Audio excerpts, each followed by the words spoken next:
السلام عليكم ورحمة الله وبركاته.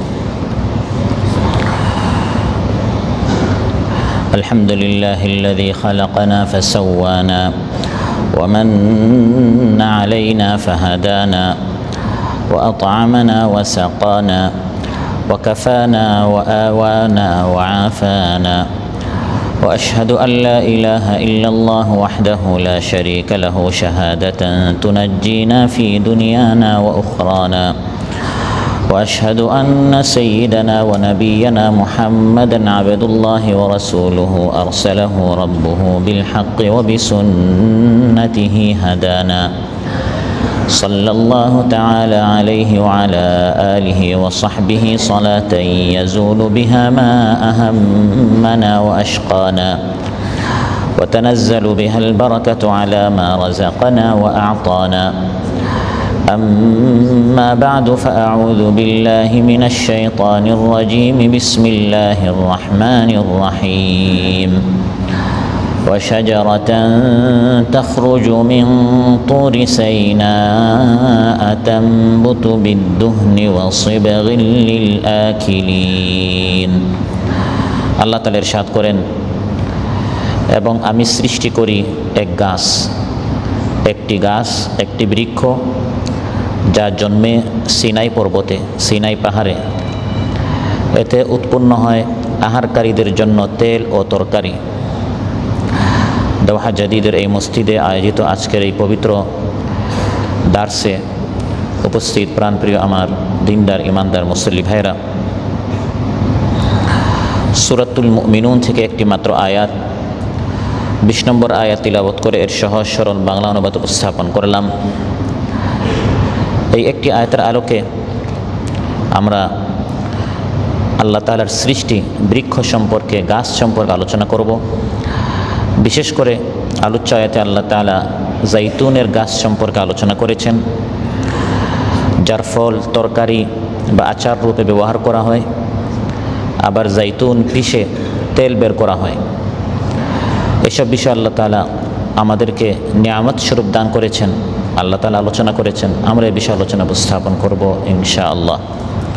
সম্মানিত ভাইরা, জাইতুন গাছ সম্পর্কে আলোচনা করার আগে সাধারণত আল্লাহর সৃষ্টি গাছ সম্পর্কে, বৃক্ষ সম্পর্কে আমরা আলোচনা করব।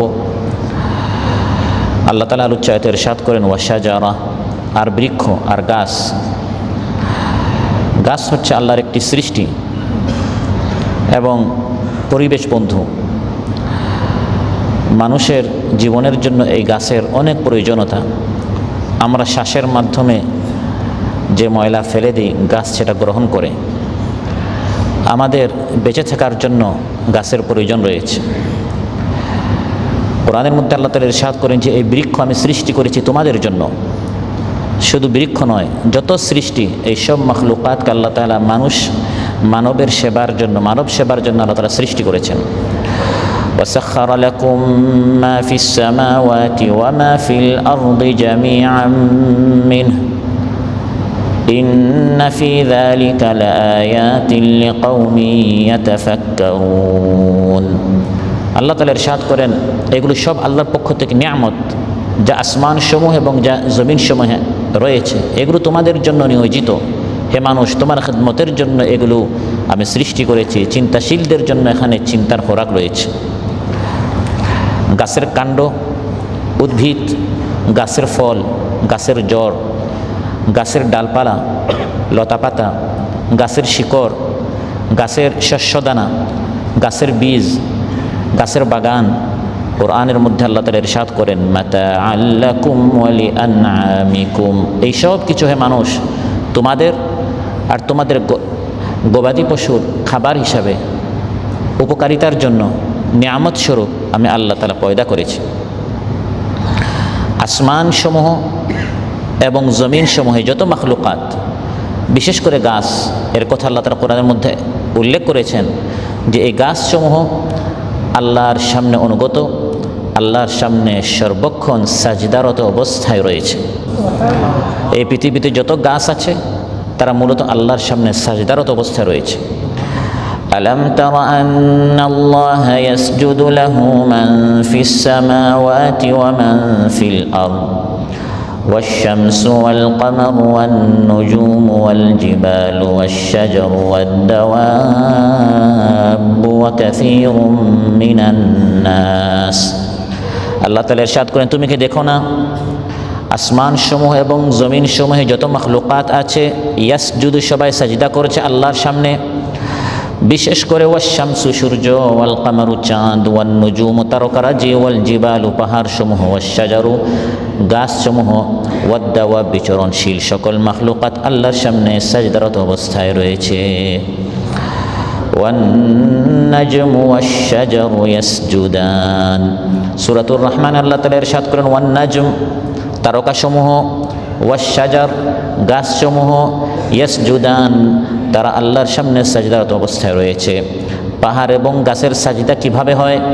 তাফসীর ইবনে কাসীর ইমাম আল্লামা হাফিজ ইবনে কাসীর রাহিমাহুল্লাহ উল্লেখ করেন, ওয়া আম্মাল জিবালু ওয়াশ-শাজার ফাসুজুদুহুমা বিফাইই যিলালিহিমা আনিল ইয়ামিনি ওয়াশ-শামাইল, গাছ এবং পাহাড়ের সাজদা হচ্ছে ডানে বামে তারা যে ঝুঁকে যায়, এই যে তারা ডানে বামে একটু হেলে যায়, ঝুঁকে যায়, গাছের পাতা গাছের ডাল ডানে বামে যে ঝুলে, এটাই হচ্ছে তার সাজদা।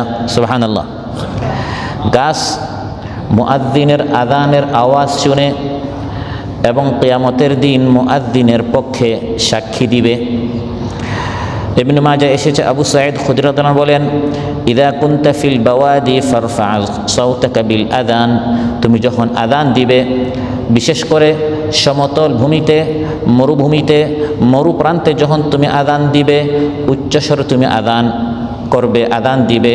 ফাইন্নী সামি'তু রাসূলাল্লাহি সাল্লাল্লাহু আলাইহি ওয়াসাল্লাম ইয়াকুল, কারণ আমি রাসূল সাল্লাল্লাহু আলাইহি ওয়াসাল্লামকে ইরশাদ করতে শুনেছি, লা ইয়াসমাউহু জিন্নুন ওয়ালা ইনসুন ওয়ালা শাজারুন ওয়ালা হাজারুন ইল্লা শাহিদালা, কারণ কাল কিয়ামতের দিন মুআদ্দিনের আযান যত মানুষ শুনবে, যত জিন্নাত শুনবে, যত পাথর শুনবে, যত গাছ শুনবে, প্রত্যেকটি গাছ, প্রত্যেকটি পাথর, প্রত্যেকটি মানুষ, প্রত্যেকটি জিন্নাত এই মুআদ্দিনের পক্ষে শাহাদাত গুয়াহি সাক্ষী দিবে।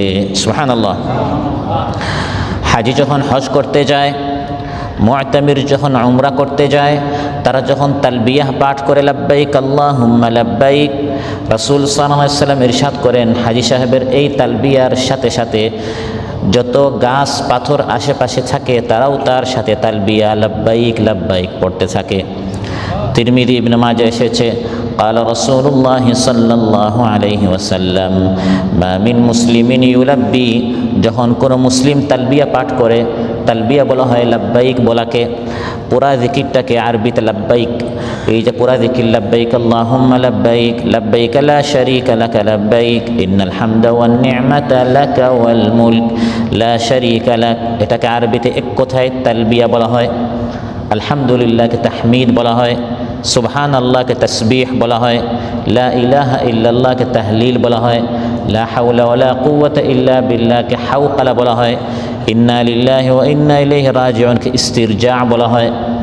এভাবে লাব্বাইককে আরবিতে তালবিয়া বলা হয়। রাসূল সাল্লাল্লাহু আলাইহি ওয়াসাল্লাম ইরশাদ করেন, কোনো হাজি যখন তালবিয়া পাঠ করে, ইল্লা লাব্বা মান আন ইয়ামিনিহি আও আন শিমালিহি মিন হাজারিন আও শাজারিন আও মাদারিন হাত্তা তানকাতিআ আল আরদু মিনহা হুনা ওয়া হা হুনা, হাজি সাহেব যখন তালবিয়া পাঠ করে, ডানে বামে যত গাছ আছে, যত পাথর আছে, সবাই তার সাথে লাব্বাইক লাব্বাইক পাঠ করতে থাকে।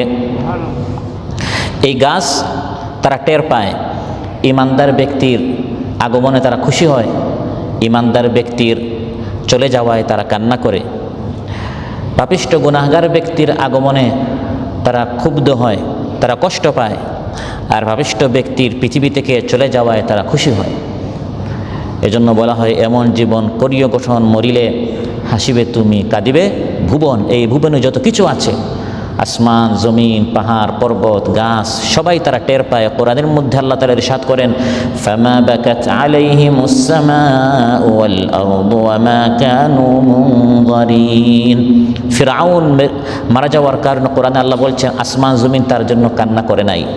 তার মানে ইমানদার ব্যক্তি মারা গেলে আসমান জমিন তার জন্য কি করে? কান্না করে, তারা কষ্ট পায়।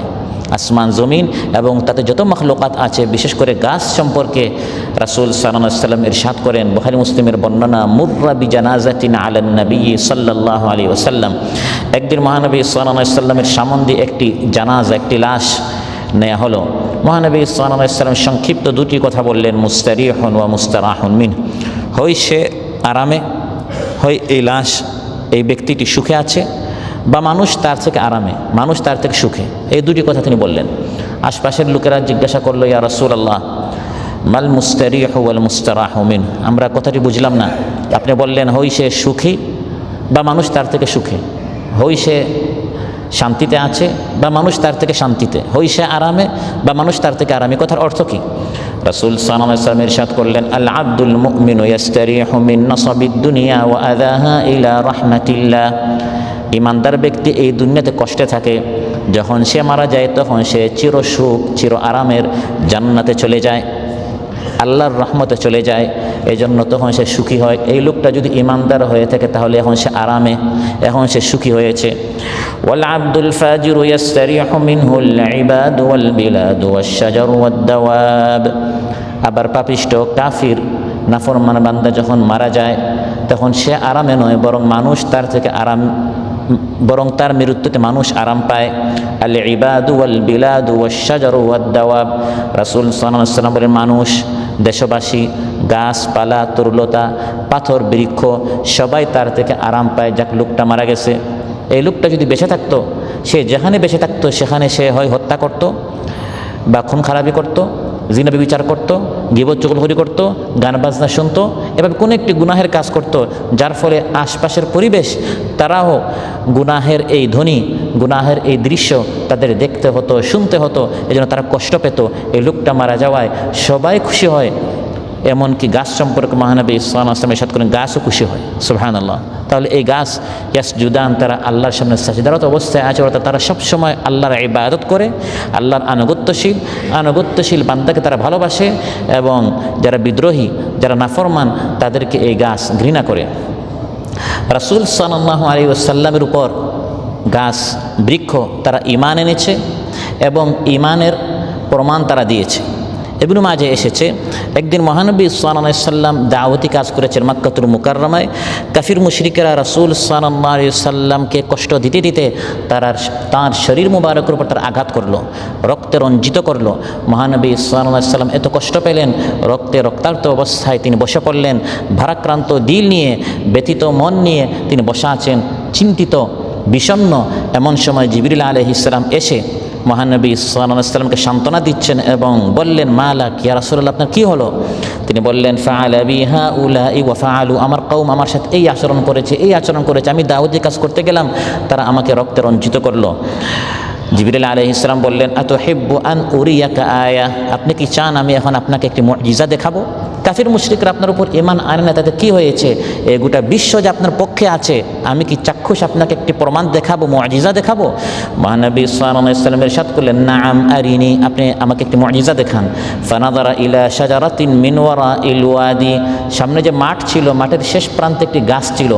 জিবরিল আলাইহিস সালাম বললেন, উদউ তিলকা শাজারা, ওই গাছটাকে আপনি ডাকেন।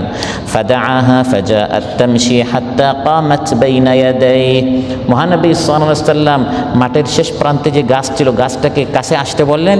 ওই গাছটি হেঁটে হেঁটে মহানবী সাল্লাল্লাহু আলাইহি ওয়াসাল্লামের সামনে পৌঁছে গেল, হাজির হয়ে গেল। জিবরিল আলাইহিস সালাম বললেন, কুল্লাহা ফালতারজি, আপনি হুকুম করুন গাছকে ফিরে যাও। ফাকাল লাহা, মহানবী সাল্লাল্লাহু আলাইহি ওয়াসাল্লাম হুকুম করলেন। ফারাজাত, গাছটি আপন স্থানে আবার ফিরে গেল। হাত্তা আদাত ইলা মাকানিহা। ফাকাল রাসূলুল্লাহ সাল্লাল্লাহু আলাইহি ওয়াসাল্লাম, হাসবি, আমার মানসিক প্রশান্তির জন্য এটাই যথেষ্ট, এটাই যথেষ্ট। আমি আজ বুঝতে পেরেছি এই 2-4টা কাফির আমার বিরোধিতা করছে, আমাকে তারা মারছে, রক্তে রঞ্জিত করছে, তাতে কিছু আসে যায় না।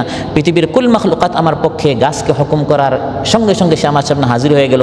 গাছ, পাথর, তরুলতা, বৃক্ষরাজি, নদ নদী, পাহাড়, পর্বত, যত মাখলুকাত সবাই আমার পক্ষে আছে। আবার দারিমিতে একটি হাদিস এসেছে, ইবনে ওমর রাদিয়াল্লাহু আনহু বলেন, আমরা মহানবী সাল্লাল্লাহু আলাইহি ওয়াসাল্লামের সাথে একদিন একটি সফরে ছিলাম। এক বেদুইন এসে বলল, মহানবী সাল্লাল্লাহু আলাইহি ওয়াসাল্লামের সামনে এসে সে ইসলাম সম্পর্কে জানতে চাইল। মহানবী সাল্লাল্লাহু আলাইহি সাল্লাম তাকে বললেন, তাশহাদু আল্লা ইলাহা ইল্লাল্লাহ ওয়া আন্না মুহাম্মাদান আবদুহু ওয়া রাসূলুহু, তুমি কি কালিমা পড়বে? লা ইলাহা ইল্লাল্লাহ মুহাম্মাদুর রাসূলুল্লাহ, তুমি কি এই সাক্ষী দিবে, কালিমা পড়বে? তখন এই বেদুইন বলল, আল্লাহ যে সত্য মাবুদ আর আপনি যে আল্লাহর বান্দা এবং রাসূল, এর পক্ষে সাক্ষী দেওয়ার মতো কি কেউ আছে? আপনি যে সত্যবাদী আমি বুঝবো কি করে, কেউ সাক্ষীদাতা কি আছে? মহানবী সাল্লাল্লাহু আলাইহি ওয়াসাল্লাম ইরশাদ করেন, হাদিহি সালামা, ওই যে বাবলা গাছটি আছে সে সাক্ষী দিবে যে আমি আল্লাহ তাআলার সত্য নবী, সত্য রাসূল। فدعاها رسول الله صلى الله عليه وسلم وهو بشاطئ الوادي فأقبلت تخد الأرض حتى قامت بين يديه। মহানবী সাল্লাল্লাহু আলাইহি ওয়াসাল্লাম ওই বাবলা গাছটিকে ডাকলেন। গাছটি ছিল এই মাঠের উপত্যকার এক প্রান্তে। জমিনকে চিরে মহানবী সাল্লাল্লাহু আলাইহি ওয়াসাল্লামের সামনে এসে এই গাছটি দাঁড়ালো। فاستشهدها ثلاثا فشهدت ثلاثا أنه كما قال ثم رجعت إلى منبتها। এই গাছটিকে তিনবার জিজ্ঞাসা করা হলো, আল্লাহ সত্য মাবুদ, আমি সত্য নবী, এই কথাটি ঠিক কিনা? গাছটি তিনবার সাক্ষী দিয়েছে আপনি সত্য আল্লাহর নবী, আল্লাহর রাসূল। তখন এই বেদুইন ইসলাম গ্রহণ করলো আর গাছটি নিজের স্থানে আবার চলে গেল। সুবহানাল্লাহ। এর থেকে আরও বিস্ময়কর একটি ঘটনা, আজীব একটি ঘটনা রয়েছে, সেটি সহিহ বুখারীতে বিশুদ্ধ ঘটনা। হযরত জাবির রাদিয়াল্লাহু আনহু বলেন যে মহানবী সাল্লাল্লাহু আলাইহি ওয়াসাল্লাম কানা ইয়াকুমু ইয়াওমাল জুমআতি ইলা শাজারাতিন আও নাখলাতিন। মহানবী সাল্লাল্লাহু আলাইহি ওয়াসাল্লাম জুমআর দিন একটি খেজুর গাছে দাঁড়িয়ে তিনি জুমআর খুতবা প্রদান করতেন। প্রাথমিক অবস্থায় মুসলমানদের আর্থিক সংকট ছিল। মসজিদে নববীটি একবারে প্রাথমিক অবস্থায় সহজভাবে এটাকে নির্মাণ করা হলো। পরবর্তীতে যখন আস্তে আস্তে গনিমতের মাল আসলো, মুসলমানরা ধনী হলেন, তখন মসজিদটাকে একটু সুন্দর করে বানানো হলো। ইমরাআতান মিনাল আনসার, এক আনসারি মহিলা বললেন, ইয়া রাসূলুল্লাহ, অনেক দিন তো আপনি খেজুর গাছে খুতবা দিলেন, এখন আরেকটু আমরা উন্নত হয়েছি, আমি আপনার জন্য একটি মিনবর বানাতে চাই, আপনি কি আমাকে অনুমতি দিবেন? মহানবী সাল্লাল্লাহু আলাইহি ওয়াসাল্লাম ইরশাদ করেন, ইনশিতুম, তোমরা চাইলে আমার জন্য একটি মিনবর বানাতে পারো। মিনবরে উঠে তিনি জুমআর খুতবা দিবেন। ফাজআলু লাহু মিনবারান, একটি মিনবর বানানো হলো। ফালাম্মা কানা ইয়াউমুল জুমআতি দুফিআ ইলাল মিনবার, এর পরের জুমআয় মহানবী সাল্লাল্লাহু আলাইহি ওয়াসাল্লাম মিনবরে আরোহণ করলেন খুতবা দেওয়ার জন্য। এমন সময় ফাসাহাতিন নাখলাতু সিয়াহাস সাবিয়্যি, এতদিন যাবত মহানবী সাল্লাল্লাহু আলাইহি ওয়াসাল্লাম যে খেজুর গাছে দাঁড়িয়ে খুতবা দিতেন, ওই খেজুর গাছ ছোট্ট বাচ্চার মতো কান্না করা শুরু করলো। সুবহানাল্লাহ বলবেন না? খেজুর গাছে মহানবী সাল্লাল্লাহু আলাইহি ওয়াসাল্লাম এতদিন দাঁড়িয়ে খুতবা দিতেন, এখন মহানবী সাল্লাল্লাহু আলাইহি ওয়াসাল্লাম খেজুর গাছকে বাদ দিয়ে মিনবরে দাঁড়িয়ে তিনি খুতবা দিচ্ছেন। পারছেন ওই খেজুর গাছ সিয়াহাস সাবিয়্যি, হাদিসের মধ্যে বুখারীর বর্ণনা, ছোট্ট বাচ্চার মতো সে কান্না করা শুরু করলো। সুম্মা নাযালান নাবিয়্যু সাল্লাল্লাহু আলাইহি ওয়াসাল্লাম ফাদাম্মাহু ইলাইহি তাইন্নু আনিনাস সাবিয়্যি, মহানবী সাল্লাল্লাহু আলাইহি ওয়াসাল্লাম মিনবর থেকে নামলেন, ওই গাছটাকে বুকে জড়ালেন, যেরকম মা তার ছোট্ট সন্তানকে বুকে নেয়, এভাবে মহানবী সাল্লাল্লাহু আলাইহি ওয়াসাল্লাম খেজুর গাছটিকে বুকে নিলেন।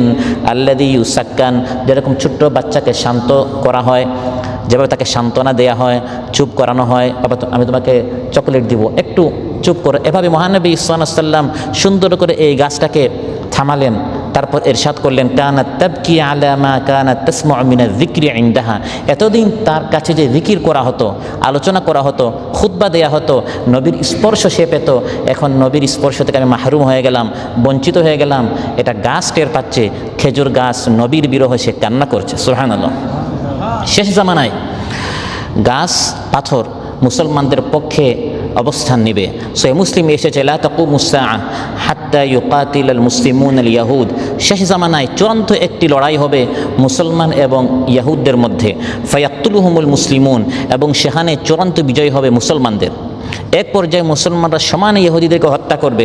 হাত্তা ইয়াখতাবি আল ইয়াহুদিয়্যু মিন ওয়ারাইল হাজারি ওয়াশ শাজার, আত্মরক্ষার জন্য ইহুদি কোনো একটি গাছের পিছনে বা পাথরের পিছনে গিয়ে বাঁচার চেষ্টা করবে। ফায়াকুলুল হাজারু আউ শাজার, তখন ওই পাথর বা গাছ বলে উঠবে, ইয়া মুসলিম ইয়া আব্দুল্লাহ, হে মুসলিম, হে আল্লাহর বান্দা, হাযা ইয়াহুদিয়্যুন খালফি তাআলা ফাকতুলহু, এই আমার পিছনে এক ইহুদি আছে, আসো তাকে হত্যা করো, দুনিয়া থেকে তাকে সরিয়ে দাও। সে আল্লাহকে গালি দিচ্ছে, নবীকে গালি দিচ্ছে, মুসলমানদেরকে হত্যা করছে, নবীদেরকে হত্যা করেছে এই ইহুদিরা, সে আমার পিছনে আছে, তাকে হত্যা করো। সুবহানাল্লাহ। মহানবী সাল্লাল্লাহু আলাইহি ওয়াসাল্লাম এভাবে সকল গাছ মুসলমানদের পক্ষে অবস্থান নিবে, ইল্লাল গারকাদ, একটি গাছ ছাড়া, তার নাম হচ্ছে গারকাদ। ফাইন্নাহু মিন শাজারিল ইয়াহুদ, কারণ গারকাদ গাছটি হচ্ছে ইহুদিদের গাছ। ইহুদিরা মহানবী সাল্লাল্লাহু আলাইহি সাল্লামের বিরোধিতা করলেও তারা তার কথা বিশ্বাস করে, তারা মনে প্রাণে জানে আল্লাহ নবী সত্য। এজন্য বর্তমানে তারা ইসরায়েলি সমানে গারকাদ গাছটি তারা রোপণ করছে, কারণ তাদের বিশ্বাস আল্লাহ নবীর বিরোধিতা করলেও তার এই হাদিসটি সত্য। যদি তারা আল্লাহ নবীকে বিশ্বাস না করে তাহলে এই কাজটা তারা কেন করে? তাদের বিশ্বাস সেই জামানায় যুদ্ধ হবে, নবী বলেছেন গারকাদ গাছ আমাদের পক্ষে, ইহুদির পক্ষে অবস্থান গ্রহণ করবে। এজন্য এখন তারা ইসরায়েলের সমানে এই গাছটি এখন তারা লাগাচ্ছে। মহানবী সাল্লাল্লাহু আলাইহি সাল্লাম একদিন কোরআন থেকে তিলাওয়াত করছিলেন, জিন্নাত এসে এই তিলাওয়াত শুনে তারা সঙ্গে সঙ্গে কালিমা পড়ে মুসলমান হয়ে যায়। বুখারী মুসলিম এসেছে, ইবনে মাসউদ রাদিয়াল্লাহু প্রশ্ন করা হলো, মান আযানান নবিয়্য সাল্লাল্লাহু আলাইহি ওয়াসাল্লাম বিল জিন্নি লাইলাত ইসতামাউল কুরআন। মহানবী সাল্লাল্লাহু আলাইহি ওয়াসাল্লাম তিনি তিলাওয়াত করছেন, জিন্নাত এসে তার তিলাওয়াত শুনছে। এই কথা আল্লাহর নবীকে সর্বপ্রথম কে বলেছে? ইবনে মাসউদ বলেন, আযানাত বিহিম শাজারা, একটি গাছ আল্লাহর নবীকে খবর দিয়েছে, হে নবী আপনি যে তিলাওয়াত করেছেন এখানে জিন্নাতরা আপনার তিলাওয়াত শুনছে এবং তারা ইসলাম গ্রহণ করে কালিমা পাঠ করেছে। তাহলে গাছ এভাবে যুগে যুগে ইসলামের পক্ষে, শেষ জামানায়ও তারা ইসলামের পক্ষে অবস্থান গ্রহণ করবে। আলোচ্যায়তে আল্লাহ তাআলা সাধারণভাবে সকল গাছের নয় বরং বিশেষভাবে একটি গাছ জৈতুন গাছের কথা, শাজারাতুজ জৈতুনের কথা আল্লাহ তাআলা আলোচনা করেছেন। ওয়া শাজারাতান তাখরুজু মিন তুরি সাইনা। কেন এই আয়াতে আল্লাহ তাআলা জৈতুন গাছের কথা বিশেষভাবে আলোচনা করলেন? তাফসীর কুরতুবীতে এসেছে, আফরাদাহা বিযিকরি লিআযীমি মানাফিইহা ওয়া কিল্লাতি তাআহুদিহা বিসসাকি ওয়াল হাফরি ওয়া গায়রি যালিকা মিনাল মুরাআতি ফি সাইরিল আশজার। এখানে বিশেষ করে আল্লাহ তাআলা জৈতুন গাছের কথা এই জন্য আলোচনা করেছেন কারণ জৈতুন ফলটি এবং জৈতুনের তেল এর আলাদা উপকারিতা রয়েছে, এর উপকারিতা অপরিসীম। জৈতুনের তেল মালিশ ও বাতি জ্বালানোর কাজে আসে, আবার জৈতুন ফল তরকারি ও আচার রূপে ব্যবহার করা হয়। আবার সাধারণত যে কোনো গাছ রোপণ করতে এবং পরিচর্যা করতে যে কষ্ট হয়, জৈতুন গাছ সাধারণত এত কষ্ট হয় না, অতি সহজে এটা রোপণ করা, পরিচর্যা সহজ এবং এর উপকারিতা অনেক বেশি। এই জন্য এই আয়াতে আল্লাহ তাআলা অলিভ সম্পর্কে, জৈতুন সম্পর্কে আল্লাহ তাআলা বিশেষভাবে আলোচনা করেছেন। ওয়া শাজারাতান তাখরুজু মিন তুরি সাইনা। আল্লাহ তাআলা বলেন একটি গাছ আছে, অর্থাৎ জৈতুন গাছ, যা জন্মে সিনাই পর্বতে। আল্লাহ তাআলা বলেন যে জৈতুন এই গাছটি জন্মে, এটা উদ্গত হয়, এটা সৃষ্টি হয় বেশি সিনাই পর্বতে, সিনাই পাহাড়ে। তাফসীরে জালালাইনে এসেছে জাবালুন বিকাসরি সিনে ও ফাতহিহা, এটাকে সিনা বলা হয় আবার সাইনা বলা হয়। সাইনা পাহাড়, সিনা পাহাড়, এর অর্থ কি? ইমাম মুজাহিদ বলেন মানা হাল বারাকা, সিনার অর্থ হচ্ছে বারাকা, অর্থাৎ জাবালি তুরি সাইনা অর্থাৎ জাবালুম মুবারাক, বরকতপূর্ণ একটি পাহাড়, একটি পর্বত। তাফসীর ইবনে কাসীর এসেছে ইন্নামা ইউসাম্মা তুরান ইযা কানা ফিহি শাজার ফাইন আরিয়া আনহা সুম্মিয়া জাবালান লা তুরা। এই পাহাড়ের নাম হচ্ছে তুরি সাইনা, সিনা উপত্যকায় অবস্থিত একটি তুর পাহাড়। তুর বলা হয় পাহাড়কে যদি এই পাহাড়ে গাছ থাকে। আরবিতে যে পাহাড়ে গাছ আছে এটাকে তুর বলা হয়, আর যে পাহাড়ে গাছ নাই এটাকে জাবাল বলা হয়। আল্লাহ তাআলা বলেন জৈতুন এই গাছটি বেশি জন্মায় সিনাই পর্বতে অবস্থিত যে তুর পাহাড়, সে তুর পাহাড়ে। তুর শব্দটি কোরআনে কারিমে 10 বার এসেছে এবং এর নামে একটি সূরা আছে, সূরাতুত তুর। তুর পাহাড়ের নামে আল্লাহ তাআলা শপথ নিয়েছেন, ওয়াত-তুর, তুর পাহাড়ের নামে আল্লাহ তাআলা কসম করেছেন। একবার সূরাতুত তুরের শুরুতে, আবার আমাদের অনেকের মুখস্থ সূরাতুত তিনের শুরুতে, ওয়াত-তিনি ওয়াজ-জাইতুন ওয়া তুরি সিনিন। সিনাই পর্বতে, সিনাই তুর পাহাড় সিনাই অবস্থিত, এর নামে আল্লাহ তাআলা কসম করেছেন। এই তুর পাহাড়ের একটি বৈশিষ্ট্য আল্লাহ তাআলা আলোচ্যতে উল্লেখ করেছেন যে এখানে বেশি বেশি জৈতুন ফলটি পাওয়া যায়। এই পাহাড়ের বিশেষ বেশ কয়েকটি বৈশিষ্ট্য রয়েছে, এর মধ্যে একটি হচ্ছে যে এই পাহাড়ে আল্লাহ তাআলা সরাসরি মূসা আলাইহিস সালামের সাথে কথা বলেছেন, কালাম করেছেন। وَنَادَيْنَاهُ مِنْ جَانِبِ الطُّورِ الْأَيْمَنِ وَقَرَّبْنَاهُ نَجِيًّا। আল্লাহ তাআলা বলেন যে তুর পাহাড়ে আমি মূসা আলাইহিস সালামের সাথে জোরে কথা বলেছি, আবার আস্তে কথা বলেছি। ওয়ানাদাইনাহু জোরে কথা বলা ওয়াকাররাবনাহু নাজিয়া, আস্তে কথা বলা। মুসা আলাইহিস সালামের সাথে কখনো আল্লাহ তাআলা তুর পাহাড়ে জোরে কথা বলেছেন, আবার কখনো আস্তে কথা বলেছেন। কথা চলছে আল্লাহর সাথে, সে কথাটি হচ্ছিল অডিও কল। কি কল? Audio call. তিনি সরাসরি আল্লাহর সাথে কথা বলছেন। মুসা আলাইহিস সালাম বললেন, হে আল্লাহ, শুধু অডিও কল, একটু ভিডিও অন করেন, আমি একটু ভিডিও কল আপনার সাথে সরাসরি আপনাকে আমি দেখতে চাই। সুবহানাল্লাহ বলবেন না? আমি এখন যে পরিভাষা ব্যবহার করছি এগুলো আমাদের আধুনিক পরিভাষা, আগের মানুষ এগুলো বুঝতো না। বর্তমান তো আমরা এগুলি সবসময় করি। অডিও কথা বলতে বলতে আপনার প্রিয়তম ব্যক্তির সাথে আপনি অডিও কথা বলছেন, আপনি বলেন, ভাই আপনার সাথে আওয়াজ শুনছে, একটু ভিডিও অন করে আপনার চেহারা একটু দেখি। মুসা আলাইহিস সালাম আল্লাহর সাথে কথা বলতে বলতে এক পর্যায়ে বললেন, রাব্বি আরিনি আনজুর ইলাইক, হে আল্লাহ, আমি আপনাকে দেখতে চাই। এবং এই কথা হচ্ছে কোথায়? তুর পাহাড়ে। আল্লাহ তাআলা জবাবে বললেন, ক্বালা লান তারানি ওয়ালাকিন ইনজুর ইলাল জাবাল ফাইন ইসতাকাররা মাকানাহু ফাসাউফা তারানি। হে মুসা, দুনিয়াতে আমি আল্লাহকে দেখার সহ্য এই শক্তি কারণেই, কারো চোখের দৃষ্টিশক্তি এত পাওয়ারফুল নয় যে আল্লাহর নূরকে সে সহ্য করতে পারে। এবং এটাকে বাস্তবে দেখার জন্য, হে মুসা, তোমার সামনে যে তুর পাহাড় আছে, দেখো তুর পাহাড়টা কত শক্তিশালী। আমি আমার আলোর সামান্য কিছু ঝিলিক আমি সেখানে ফেলবো, তাজাল্লি করব, দেখো পাহাড় সহ্য করতে পারে কিনা। আল্লাহ সামান্য নূর ফেললেন, তার সামান্য নূর সেখানে তিনি সেই তুর পাহাড়ে পেশ করলেন। সঙ্গে সঙ্গে এই তুর পাহাড়টি টুকরো টুকরো হয়ে গেল, আর মুসা আলাইহিস সালাম সঙ্গে সঙ্গে অজ্ঞান হয়ে পড়লেন। লম্বা কাহিনী। এই পুরা কাহিনী হয়েছিল তুর পাহাড়ে। তুর পাহাড়ের আরেকটি বৈশিষ্ট্য হচ্ছে, বানু ইসরাইলকে বারবার যখন তাওরাতে এবং আল্লাহর বিভিন্ন হুকুম, সেটা তাওরাতে হোক বা তাওরাত ছাড়াও আল্লাহর হুকুম মানার জন্য তাদেরকে বলা হচ্ছিল, এরা খুব বাঁকা জাতি ছিল, তারা হুকুম মানছিল না। আল্লাহ তাআলা একসময় কী করলেন? এই তুর পাহাড়কে তাদের মাথার উপর উঠিয়ে দিলেন। ওয়ারাফা'না ফাওকাহুমুত তুর, আমি তুর পাহাড়কে তাদের মাথার উপর উঠিয়ে নিলাম। এখন মানো, খুযু মা আতাইনাকুম বিকুওয়া, এক্ষুনি পুরা তাওরাত মানো, অন্যথায় তুর পাহাড়কে তোমাদের উপর ফেলে দেওয়া হবে। এটি হচ্ছে 1000 বছর আগের কাহিনী। সাম্প্রতিক 500 বছর আগে আল্লাহ তাআলা আমাদের উপর তুর পাহাড়ের মতো করোনা ভাইরাস আল্লাহ তাআলা আমাদের উপর চাপিয়ে দিলেন যে পর্দা করবা না, ভালো করে আল্লাহ তাআলা পর্দা করিয়ে দিলেন। মাঝে মধ্যে আল্লাহ তাআলা মানুষকে ঢিল দেন, সুযোগ দেন, আবার মাঝে মধ্যে তুর পাহাড়ের মতো আল্লাহ তাআলা মানুষকে তার শক্তি প্রদর্শন করেন। আলোচ্য আয়াতে আল্লাহ তাআলা এটা কেন বললেন যে তুর পাহাড়ে বেশি বেশি জাইতুনের গাছ পাওয়া যায়? আমরা তো জানি তুর পাহাড় ছাড়াও বিভিন্ন দেশে এটা জন্মায়।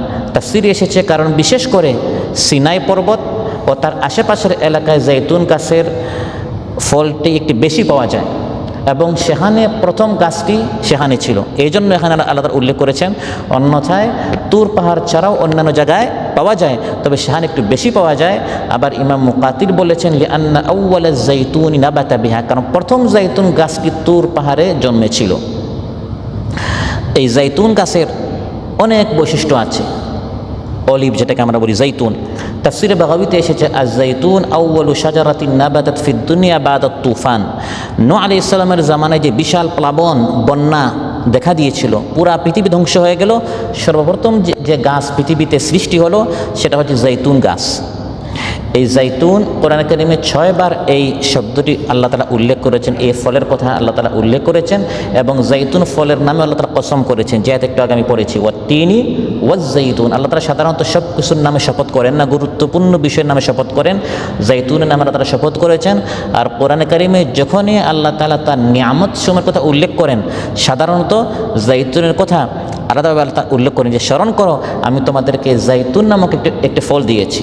যেমন ওয়াজ-জাইতুনা ওয়ার-রুম্মানা মুশতাবিহান ওয়া গায়রা মুতাশাবিহ। কোরআন কারিমে আল্লাহ তাআলা ইরশাদ করেন যে এই জাইতুন ফলটি হচ্ছে মুবারক, বরকতময় একটি ফল। কোরআন কারিমে আল্লাহ তাআলা ইরশাদ করেন, ইউকাদু মিন শাজারাতিন মুবারাকাতিন জাইতুনা, পুত পবিত্র বরকতময় জাইতুন গাছের তেল দ্বারা এই প্রদীপটি জ্বালানো হয়। আলোচ্যাত আল্লাহ তাআলা এই জাইতুন গাছ সম্পর্কে বলেন, তামবুতু বিদ্দুহনি ওয়া সিবগিল লিল আকিলিন, যে এই গাছে উৎপন্ন হয় আহারকারীদের জন্য তেল ও তরকারি। আল্লাহ তাআলা বলেন যে এই জাইতুন যে গাছ, তাতে যারা খায়, যারা ভক্ষণ করে, যারা আহার করে, তাদের জন্য আমি 2টা জিনিস দিচ্ছি, একটি হচ্ছে তরকারি আর একটি হচ্ছে তেল। এই জাইতুনের এই যে অলিভ অয়েল, এটা তো আজকাল যারা স্বাস্থ্যবিদ আছেন, যারা চিকিৎসক আছেন, মেডিকেল সায়েন্স আছে, তারা বারবার বলছে যে এই সাধারণ তেল বর্জন করে বিশেষ করে অলিভ অয়েল, জৈতুনের তেলটা বেশি ব্যবহার করতে হবে। এটা আজকাল বিজ্ঞান বলছে, শত শত বছর আগে কোরআন বলে দিয়েছে শাজারাতিন মুবারাকাতিন জৈতুনা, সুবহানাল্লাহ, বরকতময় একটি তেল, তাতে কোনো ক্ষতি নেই। মুসনাদ আহমদে এসেছে রাসূল সাল্লাল্লাহু আলাইহি ওয়াসাল্লাম শ্রেষ্ঠ চিকিৎসক, শ্রেষ্ঠ ডাক্তার, তিনি হুকুম করেছেন কুলুজ জাইত, এই তেলটি তোমরা সরাসরি খাও, ওয়াদাহিনু বিহি, এই তেলটি তোমরা শরীরে লাগাও, ফাইন্নাহু মিন শাজারাতিন মুবারাকা, কারণ এই ফলটি হচ্ছে একটি বরকতময় গাছের।